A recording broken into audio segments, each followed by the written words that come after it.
മയ്യത്ത് നിവർന്നു വരുന്ന കുടകൾ. ദൂരെ നിന്ന് കാണുന്ന ക്ലോക്ക് ടവറിന്റെ താഴെയാണ് ഇപ്പോൾ ഞാൻ നിൽക്കുന്നത്.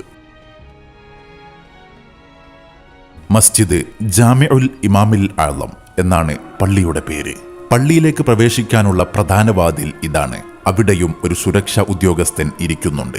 പരവതാനി വിരിച്ചിട്ടുണ്ട് താഴെ. പാദരക്ഷകൾ സൂക്ഷിക്കാനുള്ള അലമാരകൾ ഇരുവശങ്ങളിലുമുണ്ട്. പുറത്ത് കണ്ട കാഴ്ചകളിലേറെ മനോഹരമാണ് അകത്തെ കാഴ്ച. അതിനനുയോജ്യമായ ഒരു പാരായണവും ഉയർന്നു കേൾക്കാം.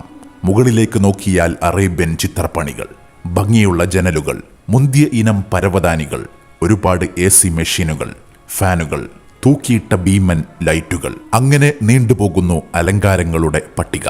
എല്ലാം നടന്നു കാണുകയാണ് ഞാൻ. മഗ്രിബ് നിസ്കാരത്തിന്റെ സമയമായതിനാൽ നിസ്കാരത്തിന് ശേഷമേ ദർഗയിലേക്ക് പ്രവേശിക്കാൻ കഴിയൂ. ആ സമയം പള്ളിയിലെ കാഴ്ചകൾ കാണാൻ ഞാൻ വിനിയോഗിച്ചു. ഇതാണ് പള്ളിയിലേക്കുള്ള വാതിൽ.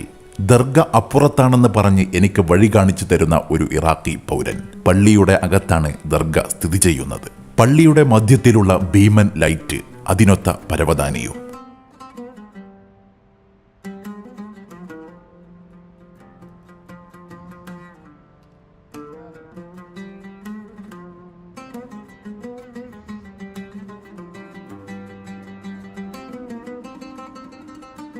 മഗ്രിബ് നിസ്കാരം കഴിഞ്ഞ് ഞാൻ ദർഗയിലേക്ക് നടക്കുകയാണ്.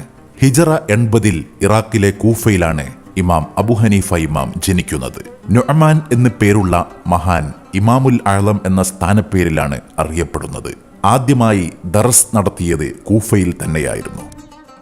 കർമ്മശാസ്ത്രത്തിൽ ആദ്യമായി ഒരു മദ്ഹബിനെ ക്രോഡീകരിച്ച വ്യക്തി എന്ന ബഹുമതി അബു ഹനീഫ ഇമാമിനാണുള്ളത്. 55 ഹജ്ജുകൾ നിർവഹിച്ചു. മസ്ജിദിന്റെ ഭാഗങ്ങൾ അടയാളപ്പെടുത്തിയ വലിയൊരു രേഖാചിത്രമാണിത്.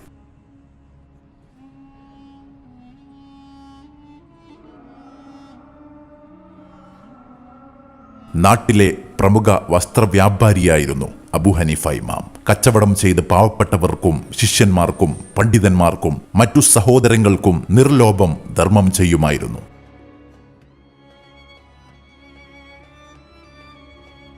ഹിജ്റ 459 അബൂ സഅദിൽ ഖവാരിസ്മി മക്ബറ വിപുലീകരിക്കുകയും മുകളിൽ വലിയ ഒരു ഖുബ്ബ നിർമ്മിക്കുകയും ചെയ്തു. പല ഘട്ടങ്ങളിലായി ഈ മക്ബറ പുനർനിർമ്മാണം നടത്തിയിട്ടുണ്ട്. ഹിജ്റ 1347 ചക്രവർത്തി ഫൈസൽ ബിൻ ഹുസൈൻ, ഇറാഖിന്റെ മുൻ പ്രസിഡന്റ് സദ്ദാം ഹുസൈൻ എന്നിവരുടെ കീഴിലും വിപുലീകരണം നടന്നിട്ടുണ്ട്. ആയിരക്കണക്കിന് ചതുരശ്ര അടി വിസ്തീർണമാണ് ഈ കോമ്പൗണ്ടിനുള്ളത്. 1869 പള്ളിയുടെ ചുറ്റുമതിലും നിലത്തെ വെള്ളമാർബിളും ക്രമീകരിച്ചത്. ഹിജ്റ 150 70 വയസ്സ് പ്രായമുള്ളപ്പോഴാണ് അബു ഹനീഫ ഇമാം ഈ ലോകത്തോട് വിട പറഞ്ഞത്.